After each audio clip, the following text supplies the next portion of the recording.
Hello everyone, welcome to our channel. Railway NTPC CBT 2 और group D exam के छात्रों के लिए आज का दिन खास है क्योंकि हम लोग आज से जनरल नॉलेज यानी कि सामान्य ज्ञान सीरीज की शुरुआत कर रहे हैं। यह जो सीरीज है आप सभी छात्रों के लिए अति महत्वपूर्ण है, ग्रुप डी एग्जाम के लिए और आने वाले सीबीटी 2 एग्जाम के लिए। दोनों एग्जाम के लिए अति महत्वपूर्ण है क्योंकि मैं आपको इस सीरीज में एक्स्ट्रा फैक्ट भी कवर कराऊंगा, सभी ऑप्शन को डिटेल में डिस्कस करूंगा। आप यदि हमारे साथ इस क्लास को कवर करते हो तो आप महसूस करोगे कि डिफरेंस क्या है। आप लोग जो भी क्लास कर रहे होगे जनरल नॉलेज का, जो आंसर ए सही है, आंसर बी सही है, उसमें और अभी जो मैं आपको यहाँ पे सॉल्व करके कराऊंगा उसमें क्या फ़र्क है आप लोग खुद तय कर लोगे। तो आप लोग हमारे साथ वीडियो के लास्ट तक बने रहना। फिर चलिए आज की वीडियो की शुरुआत करते हैं। यदि आपको पीडीएफ चाहिए तो आप लोग हमारे टेलीग्राम चैनल से जुड़ सकते हो। आपको लिंक हमारे वीडियो के डिस्क्रिप्शन में मिल जाएगा। साथ ही साथ यह हमारा क्लास 1 है। मैं आपको डेली एक क्लास प्रोवाइड कराऊंगा, एक सेट प्रोवाइड कराऊंगा। आप लोग इस कंप्लीट सेट को देखा करना। आने वाले 4 से 5 सेट को करने के बाद आप लोग महसूस कर लोगे कि डिफरेंस क्या है। आप लोगों का जो जीके का सेक्शन है वो खुद ब खुद कितना स्ट्रांग हो चला है। तो आप लोग इस वीडियो में बने रहना। चलिए फिर आज की वीडियो की शुरुआत करते। देखो, एनटीपीसी सीबीटी 1 के एग्जाम में जितने भी प्रश्न पूछे गए हैं उस प्रश्न को भी मैंने इसमें कवर किया है, तो आप लोग उस प्रश्न को भी यहां से कवर कर सकते हो आसानी से। चलिए आज का हमारा पहला प्रश्न है, आपसे कह रहा है निम्नलिखित में से कौन सा राज्य भारत के 7 सिस्टर्स राज्यों का सदस्य नहीं है। देखो, बहुत सारे जो स्टूडेंट्स हैं वो गलतियां कर देते हैं, प्रश्न आते हुए भी मिस्टेक कर जाते हैं। यहाँ पे नहीं है, यहाँ पे आप लोग ध्यान से पढ़ा करो प्रश्न को। आपके सामने फर्स्ट ऑप्शन है त्रिपुरा, सेकेंड है सिक्किम, थर्ड है मेघालय और फोर्थ है मिजोरम। तो देखो आप लोग समझना, 7 सिस्टर यानी कि 7 बहनें, जिन भी स्टेट्स को हम लोग कहते हैं वो कौन सा है आप लोग समझना। सबसे पहले आप लोग अरुणाचल प्रदेश को नोट करना। देखो, आप लोग कॉपी और पेन लेकर हमारे साथ बैठो क्योंकि इसमें मैं आपको जो भी फैक्ट कवर कराऊं आप लोग नोट करते चला करो शॉर्ट में। आप लोग उसे रिवाइज एक बार कर लेना।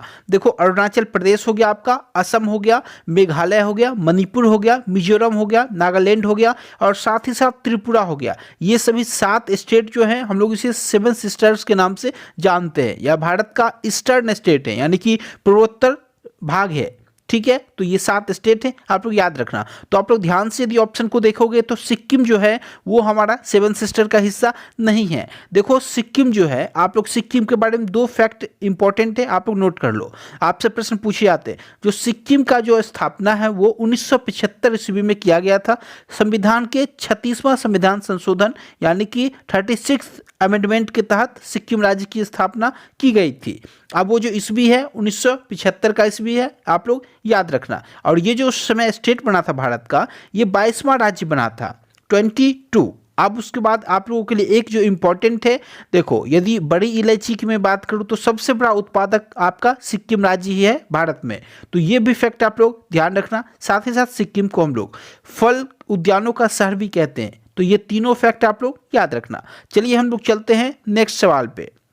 क्वेश्चन नंबर 2 आप लोगों के सामने आपसे कह रहा है, किसी पदार्थ की मात्रा को मापने के लिए निम्नलिखित में से किस इकाई का उपयोग किया जाता है। ऑप्शन ए लक्स है, ऑप्शन बी टेस्ला है, ऑप्शन सी मोल है और ऑप्शन डी आप लोगों के सामने जूल है। तो देखो, इसका जो सही जवाब है वो ऑप्शन सी है, मोल।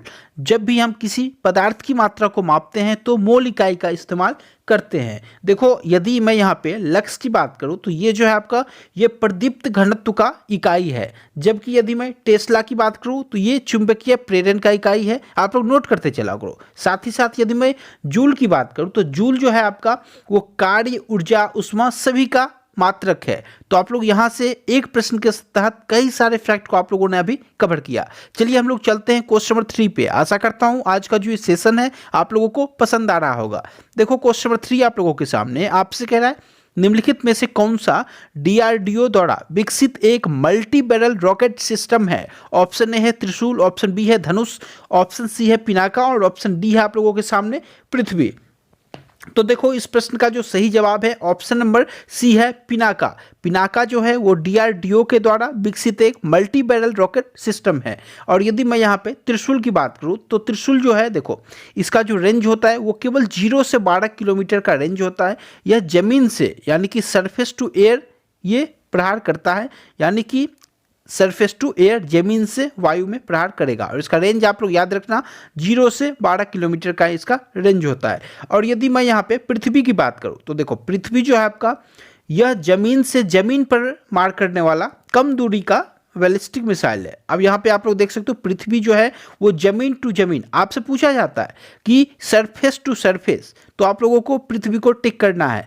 इसी के साथ साथ यदि मैं धनुष की बात करूँ तो धनुष जो है आप लोगों के सामने, यह जमीन से जमीन में मार करता है। इसकी जो मारक क्षमता है वो सबसे ज़्यादा है, कितनी है तो 150 किलोमीटर का रेंज है। सबसे इंपॉर्टेंट है, आप लोग याद रखना। तो यहाँ से आप लोगों ने त्रिशूल का फैक्ट जाना, धनुष का जाना, पिनाका का जाना, साथ ही साथ पृथ्वी का जाना, तो ये सभी फैक्ट इंपॉर्टेंट है। चलिए हम लोग चलते हैं नेक्स्ट सवाल पे। क्वेश्चन नंबर 4 आपके सामने, आपसे कह रहा है निम्नलिखित में से कौन सा रोग विषाणु से होता है। तो देखो विषाणु यानी कि वायरस से होने वाला कौन सा रोग है ये आपको बताना है। फर्स्ट ऑप्शन आपके सामने टाइफाइड है, सेकेंड है आपके सामने तपेदिक यानी कि टीबी है, टीबी को भी हम लोग तपेदिक कहते हैं, थर्ड है आपके सामने हैजा, और फोर्थ है आपके सामने चिकन पॉक्स। जो इस प्रश्न का जो सही जवाब है ये है आपके सामने chicken pox, option number D. ये जो है वायरस से होने वाले रोग हैं, जबकि बाकी के 3 जो हैं टाइफाइड, टीबी और हैजा, ये सभी जीवाणु से होने वाले रोग हैं। देखो आपसे पूछा जाता है जो चिकन पॉक्स जो है वो किस वायरस से होता है, तो आप लोगों को याद रखना है बेरिसेला जोस्टर, बेरिसेला जोस्टर वायरस से आपका जो चिकन पॉक्स है ये होता है। और यदि मैं टाइफाइड की बात करूं तो ये जो है आपका सालोमेना टाइफी के नाम से जो वायरस है उससे ये जनित रोग है। और यदि मैं यहाँ पे तपेदिक यानी कि टीबी की बात करूँ तो ये फेफड़े को प्रभावित करता है, ये भी आपसे पूछा जाता है। और यदि मैं टाइफाइड के टेस्ट की बात करूँ, इसके लिए कौन सा टेस्ट है, कई दफ़ा यहाँ में पूछा जा चुका है। तो इसके लिए जो इंपॉर्टेंट टेस्ट है, हम लोग इस बीमारी के लिए जो टेस्ट कराते हैं ये आपका विडाल टेस्ट है। विडाल आप लोग नोट कर लेना, विडाल टेस्ट है, ये टाइफाइड के लिए होता है, तो ये इंपॉर्टेंट है। साथ ही साथ आप लोगों से कैंसर के लिए भी पूछा जाता है, तो वो जो आपका टेस्ट है ये अमेस टेस्ट होता है। अमेस, आप लोग स्पेलिंग ध्यान से देख लेना। अमेस टेस्ट जो है यह जो टेस्ट है यह कैंसर के लिए होता है। तो ये 2-3 पॉइंट इंपॉर्टेंट है, आप लोग ये साथ ही साथ नोट करते चला करो। तो आशा करता हूँ ये जो प्रश्न है ये आप लोगों का क्लियर हो चुका होगा। नेक्स्ट प्रश्न आप लोगों के सामने आपसे कह रहा है सेरीकल्चर शब्द किससे संबंधित है। ऑप्शन ए है मछली पालन, ऑप्शन बी है रेशम की खेती, ऑप्शन सी है पक्षी पालन, जबकि ऑप्शन डी है आपके सामने मधुमक्खी पालन। तो देखो सेरीकल्चर जो है आपका यह रेशम के कीड़े से संबंधित है। आप लोग देखोगे रेशम की खेती, तो यहाँ पे ऑप्शन बी जो है इस प्रश्न का सही जवाब है, सेरीकल्चर रेशम की खेती से संबंधित है। अब यदि आपसे पूछ दे, देखो यहाँ पे बहुत सारे स्टूडेंट्स कंफ्यूज कर जाते हैं। देखो फर्स्ट जो है आपके सामने रेशम से संबंधित जितने भी फैक्ट बनते हैं नोट कर लो। रेशम जो है वो प्रोटीन का बना होता है, फर्स्ट पॉइंट आप लोगों के सामने, जबकि रेशम के कीड़े को शहतूत के पत्ते पर पाला जाता है। ये कई दफ़ा एग्जाम में पूछा जा चुका है, शहतूत के पत्ते पर रेशम के कीड़े को पाला जाता है, तो ये इंपॉर्टेंट है आप लोगों के सामने। और यदि मैं बात करूं नेक्स्ट, तो देखो इसमें मधुमक्खी पालन जो है आपके सामने, इसे हम लोग एपीकल्चर के तहत पालते हैं, यानी कि एपीकल्चर के तहत मधुमक्खी का पालन किया जाता है, उसका खेती किया जाता है, उसका व्यवसाय किया जाता है मधुमक्खी पालन का। किसके तहत, तो आप लोग कहोगे एपीकल्चर, स्पेलिंग आप लोग ध्यान रखना, एपीकल्चर, ठीक है। इसके बाद यदि मैं बात करूं पक्षी पालन, तो देखो आप लोग पक्षी पालन इंग्लिश में भी वर्ड पढ़ चुके होंगे, एवियरी होता है, जबकि मधुमक्खी पालन एपियरी होता है। तो आप लोग ये इन छोटे छोटे फैक्ट को याद रखना। जबकि यदि मैं वर्मी कल्चर की बात करूं तो वर्मी कल्चर केचुआ पालन का होता है, आप लोग याद रखना। और यदि मैं मछली पालन की बात करूं तो इसके लिए हम लोग पीसी कल्चर को पढ़ते हैं, पीसी कल्चर मछली पालन की क्रिया को हम लोग कहते हैं। तो ये 2-3 पॉइंट जो है आप लोगों के लिए इंपॉर्टेंट है, आप लोग हमेशा याद रखना। इसके बाद हम लोग चलते हैं नेक्स्ट सवाल पे। देखो नेक्स्ट सवाल आप लोगों के सामने ध्यान से आप लोग देखना, आपसे कह रहा प्रश्न में, यदि किसी व्यक्ति का द्रव्यमान पृथ्वी की सतह पर 60 किलो है तो चंद्रमा की सतह पर उस व्यक्ति का द्रव्यमान यानी कि मास, हम लोग द्रव्यमान को मास कहते हैं, जो इंग्लिश मीडियम के आप लोग समझ लेना, तो मास कितना होगा। देखो यहाँ पे 90% बच्चे गलतियाँ करते हैं, क्या करते हैं वो लोग वेट फाइंड कर लेते हैं। देखो आप लोग एक कॉन्सेप्ट को हमेशा याद रखना, पृथ्वी पर चंद्रमा पर जो भी अर्थ पे वेट होगा हमारा, मान लो हमारा वेट यदि अर्थ पे 10 kg का है, मान लो 60 kg का है, तो यही आपका मून पे यानी कि चंद्रमा पे कितना होता है 1/6 होता है, यानी कि यह हमारा 10 kg हो जाएगा। लेकिन आपसे यहाँ पे मास कह रहा है, द्रव्यमान कह रहा है, बहुत सारे लोग मिस्टेक करते हैं। तो आप लोग याद रखना द्रव्यमान जो होता है वो हमारा चेंज नहीं होता है। तो यहाँ पे आप लोग देखोगे यदि इसका 60 वेट था, द्रव्यमान था 60 kg का, तो अब भी द्रव्यमान 60 kg ही रहेगा। ऑप्शन नंबर सी इस प्रश्न का सही जवाब है। देखो आप लोग एक कॉन्सेप्ट हमेशा याद रखना, यदि किसी व्यक्ति का द्रव्यमान पृथ्वी की सतह पर 60 kg है तो चंद्रमा पर भी उस व्यक्ति का द्रव्यमान 60 kg ही होगा। ठीक है, जो द्रव्यमान जो होता है स्थान बदलने पर कभी भी नहीं बदलता, वो नियत होता है, फिक्स होता है। ये पॉइंट आपके लिए इंपॉर्टेंट है। जबकि बदलता क्या है, तो वेट बदलता है, भार बदलता है। तो ये इंपॉर्टेंट है। एक यहाँ से फॉर्मूला आप लोग नोट कर लो, ग्रुप डी वाले छात्रों के लिए इंपॉर्टेंट हो जाएगा। देखो भार यानी कि वेट जो होता है उसका फॉर्मूला होता है द्रव्यमान यानी कि मास इंटू गुरुत्वेबल यानी कि ग्रेविटी। ये इंपॉर्टेंट फॉर्मूला है, W = mg। इससे डायरेक्ट एक सवाल आपसे पूछा जाएगा ग्रुप डी के एग्जाम में, तो आप लोग साथ ही साथ नोट करते चला करो। तो इसका जो सही जवाब है वो आपका ऑप्शन सी हो जाएगा, 60 kg। इसमें कोई भी चेंज द्रव्यमान में नहीं होता। चलिए हम लोग चलते हैं नेक्स्ट सवाल पे। क्वेश्चन नंबर 7 आप लोगों के सामने आपसे कह रहा है कंप्यूटर के किस भाग को उसका मस्तिष्क कहा जाता है। देखो कई दफा एग्जाम में पूछे जा चुके हैं, लेकिन मैं इस प्रश्न को एक बार फिर से कवर करा रहा हूं ताकि आप लोगों को एक्स्ट्रा फैक्ट भी कवर करा सको। ऑप्शन ए है आपके सामने रोम, ऑप्शन बी है सीपीयू, ऑप्शन सी है हार्ड डिस्क, जबकि ऑप्शन डी है मॉनिटर। तो देखो इसका जो सही जवाब है वो सीपीयू है। अब इसका फुल फॉर्म एग्जाम में पूछा जाता है, यानी कि कंप्यूटर का जो सीपीयू पार्ट है उसे हम लोग उसका मस्तिष्क कहते हैं। अब सीपीयू का फुल फॉर्म यदि आपसे पूछ ले तो सेंट्रल प्रोसेसिंग यूनिट, कई दफा एग्जाम में पूछा जा चुका है, सेंट्रल प्रोसेसिंग और उसके बाद यूनिट। ये इंपॉर्टेंट इसका फुल फॉर्म है, आप लोग याद रखोगे। और इसी जगह पे आपसे रोम का भी फुल फॉर्म पूछ लिया जाता है, कई दफ़ा पूछा गया। तो रोम का जो फुल फॉर्म होता है वो होता है रीड ओनली मेमोरी, यानी कि READ, रीड ओनली मेमोरी। आप लोग साथ साथ नोट करते चलो, बहुत ज़्यादा इंपॉर्टेंट है, आपसे निश्चित रूप से पूछा जाएगा एग्जाम में। इसके बाद देखो एक फैक्ट आप लोग याद रखना मॉनिटर को लेकर, कई दफ़ा पूछा जाता है जो मॉनिटर जो है यह हमारा इनपुट डिवाइस है या फिर आउटपुट डिवाइस है। तो इंपॉर्टेंट है, याद रखना आप लोग मॉनिटर जो हमारा ये आउटपुट डिवाइस है, आउटपुट डिवाइस है। तो ये इंपॉर्टेंट है, यहाँ से सवाल पूछे जाते हैं। तो यहाँ से मैंने आपको सभी फैक्ट को कवर करा दिया कि कौन कौन से प्रश्न इसमें बन सकते हैं। चलिए अब हम लोग चलते हैं नेक्स्ट सवाल पे। क्वेश्चन नंबर 8 आप लोगों के सामने आपसे कह रहा है किस सिख गुरु ने खालसा पंथ की स्थापना की थी। अति महत्वपूर्ण, SSC के एग्जाम में, रेलवे के एग्जाम में कई मर्तबा पूछे जा चुके हैं यह प्रश्न।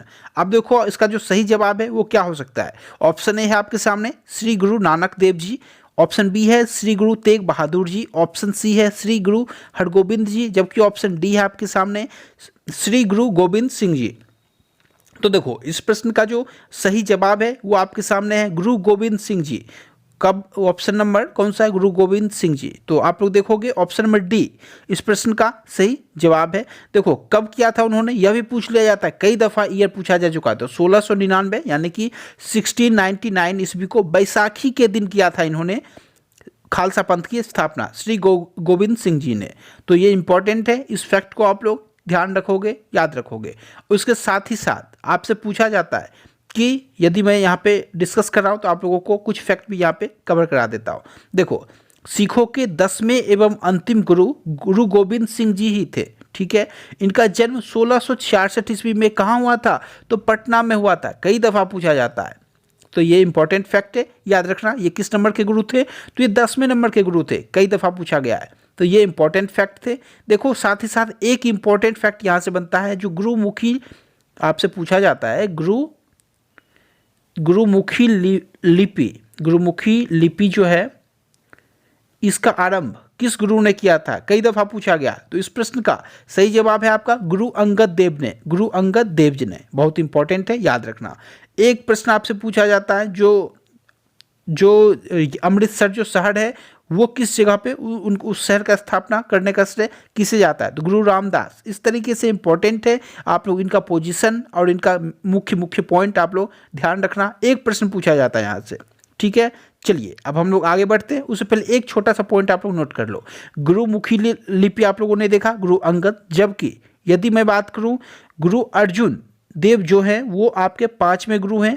उन्होंने आदि ग्रंथ की स्थापना की है। 5वें गुरु आप लोगों ने पढ़ा भी, कौन से थे? गुरु अर्जुन देव। तो ये इंपॉर्टेंट है, आप लोग इसमें कंफ्यूज मत करना। इन्होंने क्या किया है? तो ये 5वें गुरु थे, आपके लिए इंपॉर्टेंट है। इन्होंने आदि ग्रंथ की रचना की है। इतने सारे फैक्ट इनसे संबंधित बन चुके हैं। चलिए अब हम लोग चलते हैं नेक्स्ट सवाल पे। तो आप लोगों ने देखा ऑप्शन डी राइट आंसर है। नेक्स्ट प्रश्न आप लोगों के सामने आपसे पूछा जा रहा है, जो सबरीमाला मंदिर कहाँ स्थित है? ऑप्शन ए है केरला, ऑप्शन बी है उड़ीसा, ऑप्शन सी है महाराष्ट्र, जबकि ऑप्शन डी है आप लोगों के सामने आंध्र प्रदेश। देखो यह जो प्रश्न है यह एनटीपीसी सीबीटी 1 के एग्जाम में 2021 के एग्जाम में पूछा जा चुका है। तो अब आप लोग समझना, यह जो मंदिर है सबरीमाला मंदिर, यह केरला में स्थित है। आपसे यह भी पूछा जाता है यह किस भगवान को समर्पित है? तो याद रखना यह जो है अयप्पा भगवान को समर्पित है। अयप्पा स्पेलिंग याद रखना, यह प्रश्न आपसे निश्चित रूप से पूछा जाएगा। यह मंदिर कहाँ है, किस भगवान को समर्पित है? इतना प्रश्न आप लोग यहाँ से याद रख लेना। साथ ही साथ इस मंदिर के बारे में एक फैक्ट आप लोग ध्यान रखना, इस मंदिर में जो था यहाँ महिलाओं का प्रवेश वर्जित था, यानी कि महिलाओं के लिए नो एंट्री था। लेकिन हाल ही में सुप्रीम कोर्ट के द्वारा इस प्रतिबंध को हटा दिया गया है। अब इस मंदिर में महिलाएं भी जा सकती है और पुरुष भी जा सकते हैं। और यदि मैं उड़ीसा की बात करूँ तो देखो उड़ीसा में सुप्रसिद्ध आपका जो मंदिर है कोणार्क का मंदिर। कौन सा मंदिर? तो कोणार्क का मंदिर, सूर्य मंदिर। तो इसे हम लोग ब्लैक पोगंडा भी कहते हैं। बहुत सारा इससे जुड़ा हुआ फैक्ट है। तो वो कहाँ है? तो वो उड़ीसा में है। ये इंपॉर्टेंट आपके सामने फैक्ट है।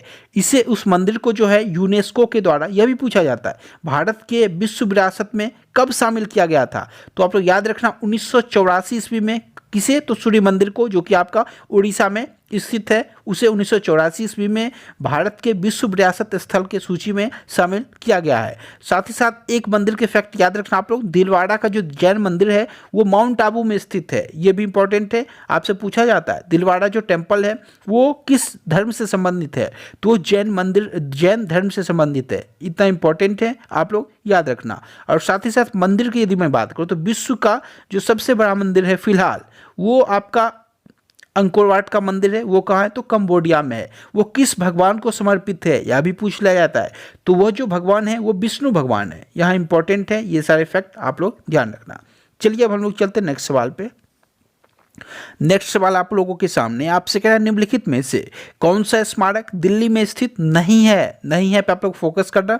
आप जो प्रश्न पूछे जा रहे हैं रेलवे में और एसएससी में वो नहीं है करके पूछते रहे। बच्चे क्या कर रहे हैं? समय बचाने के लिए डायरेक्ट ऑप्शन देखते हैं और ऑप्शन को टिक करके आगे बढ़ जाते। वो लोग स्थित है को टिक कर लेते और प्रश्न आते हुए भी वो लोग गलतियां कर जाते और 2.5 नंबर का नुकसान यहाँ से हो जाता है। और अभी आप लोग जानते हो पॉइंट से यहाँ पे स्टूडेंट पिछड़ रहे।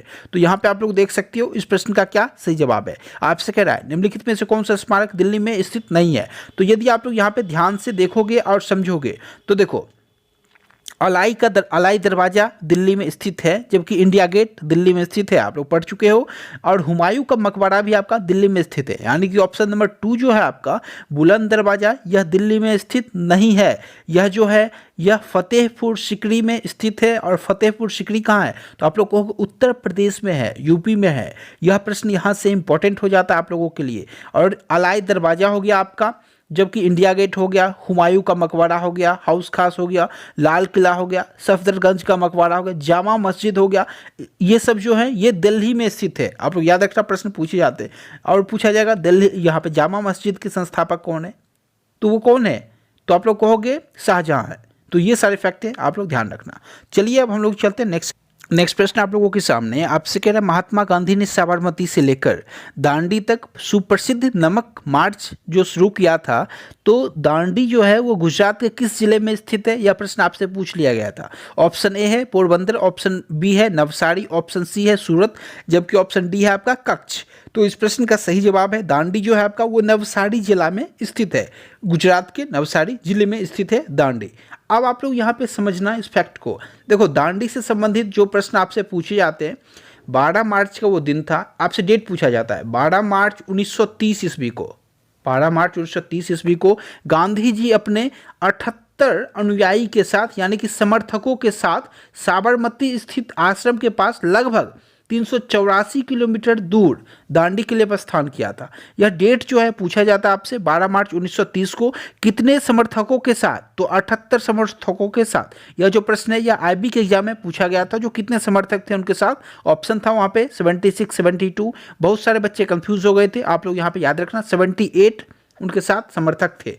और जो है वो लोग 24 दिनों की यात्रा करने के बाद 5 अप्रैल 1930 को 5 अप्रैल 1930 को दांडी गांव पहुंच चुके थे। अब वहां पे दांडी गांव पहुंच के 6 मार्च को उन्होंने क्या किया, 6 मार्च 1931 को आप लोग 1930 को आप लोग याद रखना 6 मार्च 1930 का वह दिन था जब गांधी जी ने क्या किया था, तो मुट्ठी भर नमक लेकर गांधी जी ने नमक कानून को तोड़ा था। तो यहाँ से ये जो इम्पोर्टेंट डे है ईस्वी है, आप लोग यहाँ से याद रखना।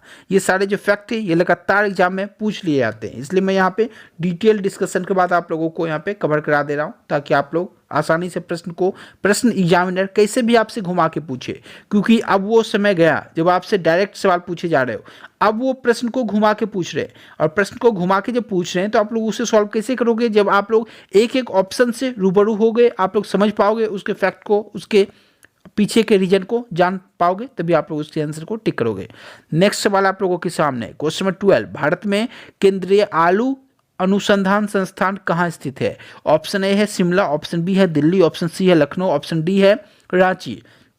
तो देखो केंद्रीय आलू अनुसंधान जो है वो शिमला में स्थित है। Option number A. इसका जो तरीका है देखने का, आलू शिमला एक ट्रिक आप लोग याद रख सकते हो, आलू का शिमला के साथ जो मैचिंग है वो जबरदस्त है सब्जी का, इसलिए वो लोग शिमला में स्थित है आलू अनुसंधान संस्थान।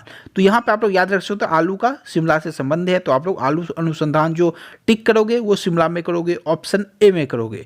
देखो अब मैं आपको कुछ एक्स्ट्रा यहाँ पे फैक्ट बता दे रहा हूँ जो कि आपके लिए इंपॉर्टेंट है। यदि आपसे पूछे केंद्रीय औषधि अनुसंधान वो कहाँ है, तो वो आपका लखनऊ में है। क्या है यहाँ पे, तो केंद्रीय औषधि अनुसंधान ऑप्शन नंबर सी का जो लखनऊ है यहाँ पे है।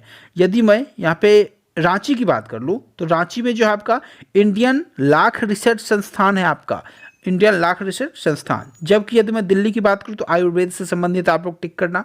और यदि मैं यहाँ पे ऑप्शन ए आप लोगों से ऑलरेडी मैं डिस्कस कर ही चुका हूँ, तो ये सारे इंपॉर्टेंट है। यदि आपसे पूछ ले चमड़ा अनुसंधान संस्थान, कई दफ़ा पूछा गया, तो वो आपका चेन्नई में स्थित है, ये इंपॉर्टेंट है, आप लोग याद रखना। और यदि आपसे मौसम वेधशाला पूछे तो वो आपका पुणे में स्थित है।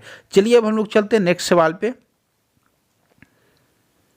नेक्स्ट सवाल आप लोगों के सामने आपसे पूछा जा रहा है, किस भारतीय राज्य की मुख्य भूमि की तटरेखा सबसे लंबी है। ऑप्शन ए है केरला, ऑप्शन बी है महाराष्ट्र, ऑप्शन सी है आपके सामने उड़ीसा, और ऑप्शन डी है आपके सामने गुजरात। तो इस प्रश्न का जो सही जवाब है वो हो जाएगा आपका गुजरात। गुजरात की जो तटरेखा है वो सबसे लंबी है। इसकी कुल दूरी कितनी है, यदि आपसे कोई पूछे, ऑप्शन डी इसका सही जवाब है। यदि कुल दूरी पूछे तो 1214 किलोमीटर अप्रॉक्स इसकी दूरी है। तो यदि सबसे छोटी पूछ ले, छोटी तटरेखा वाला राज्य कौन सा है, वो आपका गोवा है। ऑप्शन याद रखना आप लोग, गोवा, उसकी जो लेंथ है वो ओनली 160 किलोमीटर की है। तो ये सारे फैक्ट यहाँ से इंपॉर्टेंट है आप लोगों के लिए। आप लोग एक बात हमेशा याद रखना, यदि आपसे प्रायद्वीपीय पूछते, प्रायद्वीपीय भारत में सबसे लंबी तटरेखा वाला राज्य कौन सा है, तो वो आपका आंध्र प्रदेश है। आंध्र प्रदेश और आंध्र प्रदेश, ठीक है, ये इंपॉर्टेंट है। और यदि डायरेक्ट आपसे पूछे सबसे लंबी, गुजरात, और सेकेंड में ही आंध्र प्रदेश का भी नंबर आता है। लेकिन यदि यहाँ पे ऐड कर दे भारत का प्रायद्वीपीय ऐसा कौन सा राज्य है, तो वो जो स्थान है आपका आंध्र प्रदेश हो जाएगा। तो ये सारे फैक्ट हैं आप लोगों के लिए जो इम्पोर्टेंट है। अभी देखो सबसे पहले यदि आपसे पूछे जो भारत के जो टोटल राज्य कितने हैं जो कि जिनका तटीय रेखा है, तो उसका जो सही जवाब हो जाएगा वो 9 हो जाएगा। भारत के 9 ऐसे राज्य हैं जिसका जो रेखा वो तटीय है। वो कौन कौन से हैं, तो देखो गुजरात है, महाराष्ट्र है आपके सामने, गोवा है, आंध्र प्रदेश है, कर्नाटका है, तमिलनाडु है, उड़ीसा है, केरला है, और आपका एक पश्चिम बंगाल है। ये सभी 9 राज्य हैं जिनका जो रेखा है वो समुद्र किनारे बसे हुए तटीय है, ठीक है। ये सारे इंपॉर्टेंट फैक्ट थे। चलिए हम लोग आगे बढ़ते हैं। देखो एक प्रश्न यहाँ पे से ये भी आपसे पूछ लिया जाता है, जो तटीय रेखा की भारत की कुल लंबाई कितनी है, तो 6100 किलोमीटर है। ये भी इंपॉर्टेंट फैक्ट है, आप लोग याद रखना। चलिए अब हम लोग चलते हैं नेक्स्ट सवाल पे। तो इसका जो सही जवाब है आपका वो गुजरात है, option number D. Question number 14 आपके सामने आपसे कह रहा है निम्नलिखित में से कौन सा दर्रा श्रीनगर और लेह को जोड़ता है। ऑप्शन ए है जॉर्जिला दर्रा, दूसरा है आपके सामने बारालाचा दर्रा, फिर आपके सामने नाथुला और उसके बाद है आपके सामने जेलेपला। तो देखो जॉर्जिला जो है वो श्रीनगर और लेह को जोड़ता है। ऑप्शन नंबर ए इस प्रश्न का सही जवाब है। ये सभी दर्रे जो हैं ये इंपॉर्टेंट हैं, आप लोग याद रखना। देखो आपसे यह भी पूछ लिया जाता है यह किस एनएच को जोड़ता है, साथ ही साथ एनएच से यदि संबंधित पूछे तो आपका 1A है, 1A एनएच है जो कि लेह को जॉर्जिला से जोड़ता है। ये भी प्रश्न यहाँ से इंपॉर्टेंट है। जबकि यदि मैं बात करूँ नाथुला दर्रा ये कहाँ है, तो ये सिक्किम में स्थित है। आपसे डायरेक्ट पूछा जाता है यह जो दर्रा है किस राज्य में स्थित है। यदि मैं बारालाचा की बात करूँ तो ये आपका हिमाचल प्रदेश में स्थित है, हिमाचल प्रदेश। ये सारे ट्रिक के तहत भी आप लोग याद रख सकते हो। बारालाचा हिमाचल प्रदेश, और जबकि नाथुला की मैं बात कर लूँ तो आपका नाथुला सिक्किम में है, आप लोग याद रखना सिक्किम में। और यदि बुर्जिल दर्रा आपसे कहे तो वो आपका कहाँ पे है, तो वो जम्मू एंड कश्मीर में यानी कि श्रीनगर में है। ठीक है, ये सारे इंपॉर्टेंट फैक्ट है। और ये जो आपका एक है लिपू लेक है आपके सामने, जेलेपला है। यदि जेलेपला की मैं बात कर लूँ तो जेलेपला आपका, इसे भी आप लोग सिक्किम मानोगे। और यदि आपसे शिप किला पूछ ले तो आपका यह जो दर्रा है यह हिमाचल प्रदेश में है। ये सभी फैक्ट जो है दर्रे से संबंधित इंपॉर्टेंट फैक्ट आप लोग एक नज़र देख लेना। मैं आपको कम्युनिटी टैब में इसका ट्रिक भी शेयर कर दूंगा आप लोगों से, तो आप लोग उस वीडियो को भी जरूर देखना, उस पोस्ट को भी जरूर देखा करो आप लोग। ठीक है, जितने भी लोग हमारे साथ जुड़े हुए हो आप लोगों से रिक्वेस्ट है एक बार आप लोग वीडियो को हो सके तो लाइक कर दो, जितने भी लोग लाइक नहीं किए हो। तो इस प्रश्न का जो सही जवाब है आपके सामने, जो श्रीनगर और लेह को जो जोड़ेगा वो जॉर्जिला दर्रा जोड़ेगा, ऑप्शन नंबर ए। चलिए अब हम लोग आगे बढ़ते हैं। क्वेश्चन नंबर 15 आपके सामने आपसे कह रहा है चित्रकला की पटचित्र शैली निम्नलिखित में से किस राज्य की सबसे पुरानी और लोकप्रिय शैली है। तो ऑप्शन ए है ओडिशा, ऑप्शन बी है आपके सामने बिहार है, जबकि मैं ऑप्शन सी की बात करूं तो राजस्थान है, और ऑप्शन डी आपके सामने कौन सा है, तो वो एमपी है। तो देखो इस प्रश्न का जो सही जवाब है ये आपका उड़ीसा है, यानी कि पटचित्र शैली जो है वो उड़ीसा का सबसे पुराना लोकप्रिय कला है। तो ऑप्शन ए इस प्रश्न का सही जवाब हो जाएगा। जबकि यदि मैं बिहार की बात करूं तो बिहार मधुबनी पेंटिंग के लिए सुप्रसिद्ध है, आप लोग याद रखना। और यदि मैं यहाँ पे राजस्थान की बात करूँ तो यहाँ पे आपसे डांस पूछा जाता है, राजस्थान किस लिए प्रसिद्ध है। और यदि बिहार का मधुबनी पेंटिंग याद रखना आप लोग, राजस्थान का यदि याद रखना चाहो तो आप लोग मांडना याद रखना, स्पेलिंग आप लोग यहाँ पे देख लो मांडना, ऐसे आप लोग लिखोगे, इसके लिए सुप्रसिद्ध है। ये सारे फैक्ट है, तो आप लोग इन सभी फैक्ट को आसानी से देख लेना। और यदि महाराष्ट्र पूछे तो महाराष्ट्र रंगोली से संबंधित है, ये सारे फैक्ट है। चलिए हम लोग अब आगे बढ़ते हैं। क्वेश्चन नंबर 16 आप लोगों के सामने आपसे कह रहा है निम्नलिखित में कौन भारत के सबसे युवा राष्ट्रपति थे। देखो बहुत ही ज़्यादा इंपॉर्टेंट प्रश्न है आप लोगों के सामने। Doctor Shri Neelam Sanjiva Reddy option A है, ऑप्शन बी है doctor S Radhakrishnan, option C है डॉक्टर राजेंद्र प्रसाद, जबकि ऑप्शन डी है आप लोगों के सामने डॉक्टर जाकिर हुसैन। तो इस प्रश्न का जो सही जवाब है यह है option number A, Shri Neelam Sanjiva Reddy. ये जो है ये मेल है, आप लोग याद रखना, कंफ्यूज मत करना नीलम नाम देखकर।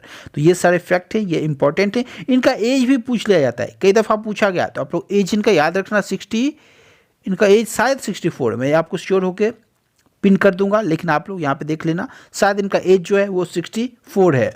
देखो राष्ट्रपति जो है वो देश के संवैधानिक प्रधान होते हैं, आप लोग याद रखना। इनका जो जिक्र है भारतीय संविधान के वो 52 आर्टिकल में है। यदि मैं भारत की प्रथम महिला राष्ट्रपति की बात करूं तो वो कौन थी, तो वो थी प्रतिभा देवी सिंह पाटिल। मैंने कल ही इस प्रश्न को कम्युनिटी टैब में शेयर किया है, तो आप लोग वहाँ से प्रश्न को जरूर प्रैक्टिस प्रश्न के तहत किया करो। तो आप लोगों ने यहाँ से जाना। और यदि आपसे मैं पूछूं कि नीलम संजीवा रेड्डी के बारे में एक इंपॉर्टेंट फैक्ट आप लोग मुझे बता दो, तो देखो आप लोग हमेशा याद रखना, नीलम संजीवा रेड्डी भारत के एकमात्र ऐसे राष्ट्रपति हुए जिन्हें निर्विरोध चुना गया, यानी कि उनके अगेंस्ट कोई खड़ा ही नहीं हो सका, उन्हें निर्विरोध चुना गया। वो थे श्री नीलम संजीवा रेड्डी। इसके साथ ही साथ डॉक्टर राजेंद्र प्रसाद जी के बारे में यदि मैं बात करूं तो भारत के प्रथम राष्ट्रपति थे, वो लगातार 2 बार राष्ट्रपति निर्वाचित हुए। इनके बारे में यह फैक्ट इंपॉर्टेंट है। ये कहाँ से थे, तो यह बिहार से थे, पटना से थे। ये इंपॉर्टेंट फैक्ट है, आप लोग याद रखना। देखो डॉक्टर जाकिर हुसैन की यदि मैं बात कर लूँ तो ये भारत के पहले मुस्लिम राष्ट्रपति थे, यह इंपॉर्टेंट है। इनका कार्यकाल के दौरान भी मृत्यु हो गया, यह भी प्रश्न आपसे पूछ लिया जाता है। तो देखो ये सारे फैक्ट थे जो कि मैंने आपको यहाँ पे कवर करा दिया। और यदि भारत के प्रथम उपराष्ट्रपति की बात करो तो वो कौन थे? डॉक्टर एस राधाकृष्णन, जिनके जन्म दिवस को हम लोग शिक्षक दिवस के रूप में भी मनाते हैं। चलिए हम लोग आगे बढ़ते हैं। नेक्स्ट प्रश्न आप लोगों के सामने आपसे कहा जा रहा है,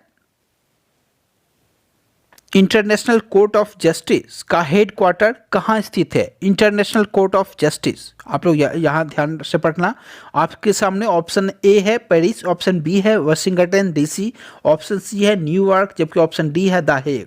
तो इस प्रश्न का जो सही जवाब है option number D the Hague है। अंतर्राष्ट्रीय न्यायालय जो है आपका वो द हेग में स्थित है। ये इंपॉर्टेंट प्रश्न है, कई दफा एग्जाम में पूछ लिया जाता है, ठीक है। और द हेग है कहाँ? तो आप लोग कहोगे नीदरलैंड में यह स्थित है, नीदरलैंड। बहुत सारे लोग परेशान हो जाते हैं, तो आप लोग याद रखना, कई दफ़ा एग्जामिनर प्रश्न को घुमा भी देता है, तो आप लोगों को पता होना चाहिए द हेग जो है वो नीदरलैंड में है। और जबकि यदि मैं इसकी स्थापना की बात करूँ तो इसका जो स्थापना है यह 1945 ईस्वी में हुआ था, 1945 में। ये सारे फैक्ट इंपॉर्टेंट हैं। कितने जज होते हैं यह भी पूछ लिया गया, तो आप लोग याद रखना 15 जज होते हैं। और इनकी जो नियुक्तियां होती है ये 9 वर्षों के लिए होती है, यानी कि इनका जो कार्यकाल होता है यह 9 वर्षों का होता है। ये सभी फैक्ट इंपॉर्टेंट हैं, आप लोग याद रखना। यदि न्यायालय की सरकारी भाषा की मैं बात करूं तो सरकारी भाषा आपके सामने एक तो इंग्लिश है आपका, और दूसरा आपका फ्रेंच है, फ्रेंच। ये सभी फैक्ट इंपॉर्टेंट हैं, ठीक है। चलिए अब हम लोग आगे बढ़ते हैं। और यदि मैं यहाँ पे, आप लोग ध्यान से समझना, पेरिस की बात करूँ यानी कि फ्रांस, तो यहाँ जो है यहाँ किसका मुख्यालय है? तो आप लोग कहोगे यूनेस्को का मुख्यालय है, यूनेस्को, यूनेस्को। और यदि मैं यहाँ पे न्यूयॉर्क की बात करूँ तो देखो न्यूयॉर्क में किसका मुख्यालय है? तो आप लोग कहोगे आपका सबसे पहले तो यूनिसेफ जो है आपका, यूनिसेफ, यूनिसेफ का यह जो है यह न्यूयॉर्क में इसका मुख्यालय स्थित है। और द हेग आप लोगों ने पढ़ा। और एक वाशिंगटन डीसी आपका रह रहा है, तो वाशिंगटन डीसी में जो है आप लोग पढ़ चुके हो, वो किसका मुख्यालय है? तो आप लोग को वर्ल्ड बैंक का मुख्यालय है, WB आप लोग शॉर्ट में समझ सकते हो। साथ ही साथ IMF का मुख्यालय कहाँ है? वाशिंगटन डीसी में ही है। ये सभी फैक्ट इंपॉर्टेंट है। यहाँ से एक प्रश्न ये भी बनता है, जो WTO यानी कि वर्ल्ड ट्रेड ऑर्गेनाइजेशन, इसका मुख्यालय कहाँ है? तो इसका मुख्यालय जेनेवा में है, अंतर्राष्ट्रीय व्यापार संगठन, ठीक है। तो ये जो है इसका मुख्यालय जो है यह कहाँ है? तो आप लोग कहोगे इसका जो मुख्यालय जेनेवा में है, स्विट्जरलैंड में, ठीक है। ये सब फैक्ट इंपॉर्टेंट है। चलिए अब हम लोग आगे बढ़ते हैं। आशा करता हूँ आप लोग समझ पा रहे होंगे। नेक्स्ट प्रश्न आप लोगों के सामने आपसे पूछा जा रहा है, गोबी मरुस्थल निम्नलिखित में से किस महाद्वीप में स्थित है? ऑप्शन ए है यूरोप, ऑप्शन बी है आपके सामने उत्तरी अमेरिका, जबकि ऑप्शन सी है आप लोगों के सामने अफ्रीका, और ऑप्शन डी है आप लोगों के सामने एशिया।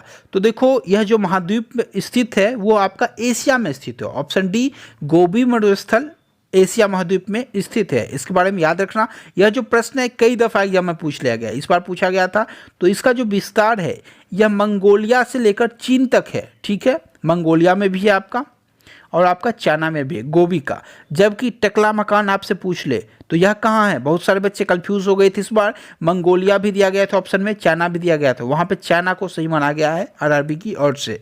तो यहाँ पे आप लोग ये सभी फैक्ट याद रखना। साथ ही साथ आपसे पूछ लिया जाता है जो एक आप लोगों के सामने आटाकामा मरुस्थल, वो कहाँ है? तो वो आपका दक्षिणी अमेरिका में स्थित है, यानी कि उत्तरी चिली में, आप लोग यहाँ से याद रखना। और यदि सहारा सुप्रसिद्ध जो है आपका विश्व का सहारा, सहारा मरुस्थल कहाँ स्थित है? कई दफ़ा पूछा गया, तो यह आपका उत्तरी अफ्रीका में है। आप लोग यहाँ कंफ्यूज मत करना, बहुत सारे लोग यह तो जानते हैं जो अफ्रीका में है, लेकिन किस अफ्रीका में? दक्षिणी अफ्रीका में, उत्तरी अफ्रीका में। तो आप लोगों को जो टिक करना है यह उत्तरी अफ्रीका में है आपका सहारा मरुस्थल। यह विश्व का सबसे बड़ा मरुस्थल है। आप लोग याद रखना, विश्व का सबसे बड़ा मरुस्थल कौन सा है? तो सहारा मरुस्थल है, जो कि उत्तरी अमेरिका में, उत्तरी अफ्रीका में स्थित है। ये सभी फैक्ट इंपॉर्टेंट है। चलिए अब हम लोग आगे बढ़ते हैं।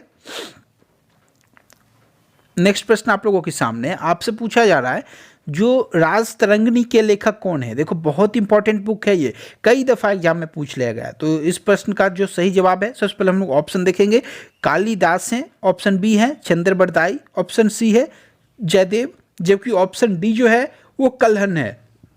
तो देखो आप लोग समझ सकते हो उसका जो सही जवाब है राजतरंगिणी के लेखक वो कल्हण है। ऑप्शन नंबर डी इस प्रश्न का सही जवाब हो जाएगा। देखो इससे संबंधित जो फैक्ट है, यदि मैं कालिदास की बात करूं तो राजतरंगिणी आप लोगों ने देखा कल्हण।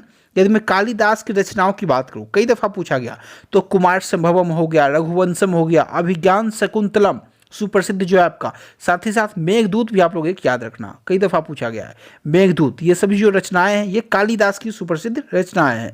और यदि मैं जयदेव की बात करूं तो इन्होंने जो बुक लिखा है ये गीत गोविंदम लिखा है। गीत गोविंदम जयदेव के द्वारा लिखा गया है। साथ ही साथ रति मंजरी भी है जयदेव के द्वारा। रति मंजरी ये इंपॉर्टेंट जो बुक है यह भी जयदेव के द्वारा। साथ ही साथ अभी जो मैंने आपसे डिस्कस किया जो गीत गोविंदम ये भी किसके द्वारा, तो जयदेव के द्वारा। देखो चंद्रवरदाई के द्वारा कौन सा पुस्तक लिखी गई है, मोस्ट इंपॉर्टेंट है, वो कौन सा है, तो पृथ्वीराज राजसो, बहुत ज़्यादा इंपॉर्टेंट है पृथ्वीराज राजसो। ये सभी इंपॉर्टेंट बुक्स हैं, आप लोग याद रखना। एक बुक आप लोग यहाँ याद रखना, आपसे पूछा जाता है बुद्ध चरितम किसने लिखा, तो बुद्ध चरितम जो है वो अश्व घोष के द्वारा लिखा गया है। अश्व घोष इंपॉर्टेंट है। ये सभी हिस्ट्री को ऐसे बुक्स हैं जिसे आप लोगों को याद करना ही करना है। प्रश्न पूछे जाते हैं निश्चित रूप से एक प्रश्न, तो यहाँ से जो सही जवाब है बुद्ध चरितम के अश्व घोष है। चलिए अब हम लोग आगे बढ़ते हैं।